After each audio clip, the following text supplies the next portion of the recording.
Hello friends, अस्सलाम वालेकुम। उम्मीद है आप लोग खैरियत से होंगे। आज जो हम सेक्शन पढ़ रहे हैं, सेक्शन 10 ऑफ लिमिटेशन एक्ट पढ़ रहे हैं, जिसमें suit against express trustee and the representative, जिसमें कहते हैं note with standing anything here in before contain. यानी कि इसका मतलब ये है कि सेक्शन 3 जो है, जो जनरल रूल है कि जैसे ही काज ऑफ एक्शन अराइज होगा तो आपका लिमिटेशन पीरियड स्टार्ट हो जाएगा। तो इसका मतलब है कि यहाँ पर सेक्शन 3 अप्लाई नहीं होगा। नो सूट यानी कि इस सेक्शन में क्या होगा कि अगर एक्सप्रेस ट्रस्टी के खिलाफ और उसके रिप्रेजेंटेटिव के खिलाफ अगर आप दावा करना चाहो तो आप कभी भी दावा कर सकते हो जब काज ऑफ एक्शन एराइज हो जाता है। ठीक है, इस सेक्शन को पढ़ लेते हैं बेयर एक्ट की लैंग्वेज से।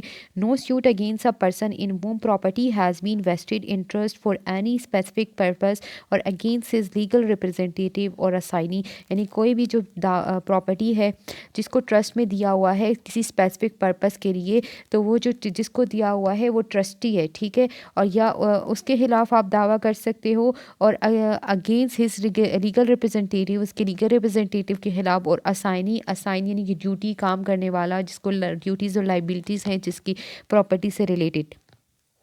Not being assignee for valuable consideration for the purpose of following in his or their hand such property or the proceeds thereof, or for an account of such property or proceeds shall be barred by any length of time। कहता है कि उस property से related अगर कोई दावा करना हुआ तो वो जो स्यूट है वो स्यूट कभी भी आप कर सकते हो, and shall be barred by any length of time, कोई भी टाइम पे। यानी कि लंबा अरसा, लेंथ ऑफ टाइम लंबा अरसा यानी कि पार हो गया है, आप कभी भी इसमें दावा कर सकते हो।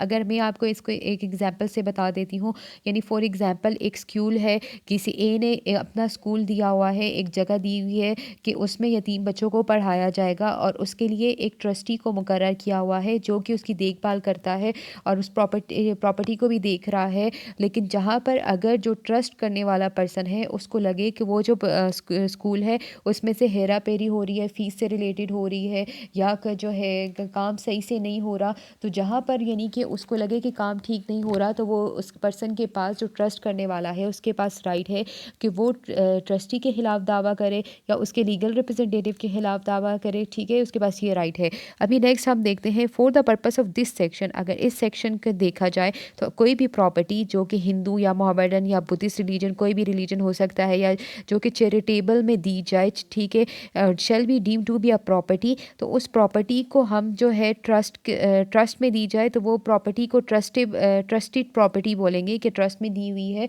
और वो ट्रस्ट क्या होनी चाहिए, एक्सप्रेस होनी चाहिए।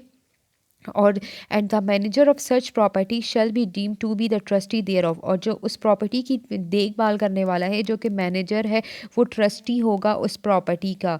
ठीक है, तो यानी कि जो लीगल ओनर जब तक वो उस काम को ड्यूटी कर रहा है तो वो ट्रस्टी है, उसका लीगल ओनर वो ट्रस्टी ही है। लेकिन जहाँ पर कहीं पे हेरा फेरी हो जाती है तो जो ट्रस्ट करने वाला पर्सन है तो वो दावा कर सकता है उसके खिलाफ, उसके लीगल रिप्रेजेंटेटिव के खिलाफ।